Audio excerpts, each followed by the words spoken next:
অতি দুখ লগা বিষয়। শোণিতপুৰ জিলাৰ মাজেৰে নগাঁও হৈ 21টাকৈ হাতী, অসমৰ হাতী, প্ৰত্যেকটো হাতীয়ে গাড়ীখনৰ ওপৰৰ পৰা সুৰডাল দাঙি কৈ গৈ আছে যে আমাক আজি অসমৰ বাহিৰলৈ লৈ গৈ আছে, অসমৰ জলবায়ুৰ লগত নিমিলা এখন ৰাজ্যলৈ আমাক লৈ গৈ আছে, যে জাতীয় দল সংগঠন বা অসমৰ সচেতন ব্যক্তিসকলে আমাৰ ওপৰত কিন্তু কোনো প্ৰতিবাদ নকৰিলে। অতি দুখ লগা বিষয় যে অসমৰ হাতী ভুৱা নথি পত্ৰৰে জামনগৰলৈ যি হাতী লৈ গ'ল, অৰুণাচলৰ নথি পত্ৰ দেখায় কিন্তু গোটেই হাতীবোৰ অসমৰ। এনেকুৱা নথি পত্ৰ ভুৱা বনালে যে আচলতে প্ৰকৃত হাতীৰ মালিক যদি হাতীটোৰ বয়স হৈছে 40 বছৰ, কিন্তু তাৎক্ষণিকভাৱে তেওঁলোকে মালিকৰ স্বত্বাধিকাৰ দেখুওৱা হৈছে, অনাৰশ্বিপ দেখুওৱা হৈছে আজি 2 মাহ বা 3 মাহৰ আগত অৰুণাচলৰ এজন মানুহৰ হাতত। যিহেতু হাতী কিনা বেচা কৰা বন্ধ আছে সুপ্ৰিম কোৰ্টৰ নিৰ্দেশ মতে, তাৎক্ষণিকভাৱে তেওঁলোকে হাতীটো, যি হাতীয়ে আজি 21টাকৈ হাতী গুজৰাটলৈ জামনগৰলৈ লৈ গৈ আছে, আজি অসমৰ মাজেৰে গৈ আছে, গোটেই অসমৰ ৰাইজে দেখা পাব ৰাষ্ট্ৰীয় ঘাইপথত। এই হাতীকেইটা কিন্তু সম্পূৰ্ণ অসমৰ হাতী। গোটেই নথি পত্ৰবোৰ প্ৰকৃত মালিকক লুকুৱাই অন্ধকাৰত ৰাখি তাৎক্ষণিকভাৱে নতুনকৈ অনাৰশ্বিপ বনাই এই হাতীবোৰ প্ৰেৰণ কৰি আছে। মই মাননীয় মুখ্যমন্ত্ৰী মহোদয়ক অনুৰোধ কৰিম যে চাওক, আচলতে কংগ্ৰেছ চৰকাৰৰ দিনত সকলোতকৈ দুৰ্নীতিৰ কামটো হৈছিলে গড় হত্যা। মই ভাবোঁ যে গড় হত্যা কৰাৰ কাৰণেই কংগ্ৰেছ চৰকাৰ কিন্তু পতন হৈছিল। ঠিক তেনেকুৱাকৈ অসমৰ ৰাইজৰ আৱেগ আছে।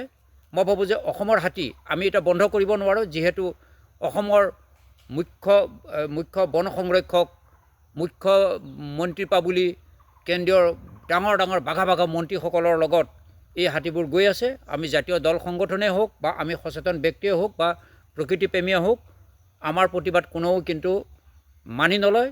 কিন্তু এটা সময়ত হয়তো নিশ্চয় আপোনালোকে গম পাব, যেনেকৈ কংগ্ৰেছ চৰকাৰৰ পতন হৈছিল অসমত সবাতোতকৈ গড় হত্যা কৰাৰ কাৰণে, ঠিক তেনেকুৱাকৈ এটা দিনত কিন্তু আপোনালোকৰো পতন হ'ব, য'ত অসমৰ হাতী আজি মাতিব নজনা জীৱ জন্তু ভুৱা নথি পত্ৰত সবাতোতকৈ বিজেপি চৰকাৰৰ কাৰ্যকালতেই অসমৰ হাতী বাহিৰলৈ প্ৰেৰণ কৰা হৈছে। মই ভাবোঁ যে যিখন পত্ৰ প্ৰেৰণ কৰি আজি অসমলৈ দিয়া হৈছে হাতীকেইটা নিবৰ কাৰণে, প্ৰথমতে এই পত্ৰখনত আচলতে যদি প্ৰকৃততে সত্য হাতী নথি পত্ৰ সকলো আছিল, তেতিয়াহ'লে মই ভাবোঁ যে বন বিভাগকহে জনাব লাগিছিল। কিন্তু দেখা গ'ল কেন্দ্ৰীয় চৰকাৰে জনাইছে, DGP মানে আসাম, অৰুণাচল প্ৰদেশ, ৱেষ্ট বেংগল, উত্তৰ প্ৰদেশ, গুজৰাট আৰু ৰাজস্থান, বিহাৰ। তাৰমানে এই কথাটো প্ৰমাণ কৰিছে যে প্ৰকৃততে হাতীখিনি যে ভুৱা নথি পত্ৰত গৈছে, যে পুলিচ প্ৰশাসন আমাৰ লগত নাথাকিলে হয়তো ৰাষ্ট্ৰীয় ঘাইপথত হাতী যোৱাটো কঠিন হ'ব। সেইকাৰণেই হাতীৰ নথি পত্ৰখিনি কিন্তু দেখা পোৱা গ'ল। প্ৰত্যেক জিলাৰ, প্ৰত্যেক ৰাজ্যৰ DGP সকলক নিৰ্দেশ দিয়া হৈছে যে হাতীৰ ইমানকেইখন গাড়ী গৈ আছে, হাতীৰ কনভয়টোক মানে সুচাৰুৰূপে গুজৰাটলৈ প্ৰেৰণ কৰিব লাগে। এই কথাই কিন্তু প্ৰমাণ কৰিলে যে আচলতে প্ৰকৃততে হাতীৰ যে ভুৱা নথি পত্ৰত গ'ল, এই কথাটো কিন্তু প্ৰমাণ হৈছে। মই অনুৰোধ কৰিছোঁ যে মাতিব নজনা জীৱ জন্তুক এইদৰে ভুৱা নথি পত্ৰত অসমৰ পৰা বাহিৰলৈ প্ৰেৰণ কৰাৰ আগতে মই ভাবোঁ যে অসমৰ জাতীয় দল সংগঠন, অসমৰ সচেতন ব্যক্তি, অসমৰ ৰাইজৰ লগত এবাৰ আলোচনা কৰিব লাগিছিল যে কিহৰ অভাৱত আজি অসমৰ হাতী বাহিৰলৈ প্ৰেৰণ কৰিব লগা হৈছে। যে আমাৰ ৰাষ্ট্ৰীয় উদ্যান কম আছে, যে সংৰক্ষিত বনাঞ্চল কম আছে, নে খাদ্যৰ অভাৱ হৈছে অসমত। যদি জামনগৰলৈ হাতী প্ৰেৰণ কৰিব লাগে, তেতিয়াহ'লে অসমৰ পৰা কিয় উত্তৰ প্ৰদেশ বা অন্য ৰাজ্যৰ পৰা থকা হাতীবোৰ কেৰেলাৰ পৰা কিয় পঠোৱা হোৱা নাই? গতিকে অসমৰ মানুহক সহজ সৰল পাই আজি জামনগৰত ভুৱা নথি পত্ৰৰে এই হাতী প্ৰেৰণ কৰি আছে। এটা সময়ত মই ভাবোঁ যে ইয়াৰ উত্তৰ অসমৰ ৰাইজে দিব।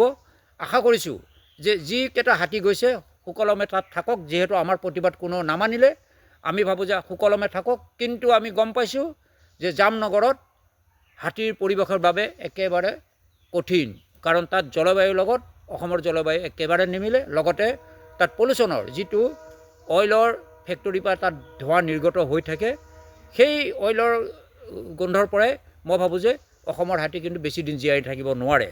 এই তথ্যটো আমাৰ হাতত আছে যে 200তকৈ বেছি হাতী অসমৰ পৰা মন্দিৰ ভ্ৰমণ কৰিবলৈ গুচি যোৱা হ'ল। বিজেপি চৰকাৰে প্ৰথম কাৰ্যকালতে গোটেই হাতী ঘূৰাই আনিম বুলি কৈছিল, কিন্তু আজিৰ তাৰিখলৈকে তিনি মাহলৈ যোৱা গোটেই হাতী 200তকৈ বেছি হাতী, মোৰ হাতত তথ্য আছে যে 200তকৈ বেছি হাতী আজিৰ তাৰিখলৈকে এটাও হাতী কিন্তু ঘূৰাই আনিব নোৱাৰিলে। কিন্তু হাতীৰ অৰ্ডাৰবিলাকত লিখা আছিল, প্ৰধান মুখ্য বন সংৰক্ষকে অৰ্ডাৰবোৰ দিয়া হৈছিলে 3 মাহৰ কাৰণে মন্দিৰ ভ্ৰমণৰ কাৰণে নিয়া হৈছিল। কিন্তু বিজেপি চৰকাৰে আজিৰ তাৰিখলৈকে এটা হাতীও অসমৰ বাহিৰৰ পৰা ঘূৰাই আনিব নোৱাৰিলে। মই ভাবোঁ যে এই যি আজি 21টা হাতী গুচি গ'ল, এইকেইটা হাতীও কোনোদিন আৰু অসমলৈ ঘূৰি নাহে। ইয়াৰ হয়তো ৰিজাল্ট আমি অসমৰ ৰাইজে খুব কম দিনৰ ভিতৰত পাম হাতীৰ কি হৈছে। আৰু মই ভগৱানৰ ওচৰত কামনা কৰিম যে যদিও গৈছে জলবায়ুৰ লগত যদিও নিমিলে, মই ভাবোঁ যে খুব কষ্টৰে হ'লেও তেওঁলোকে জীয়াই থাকক।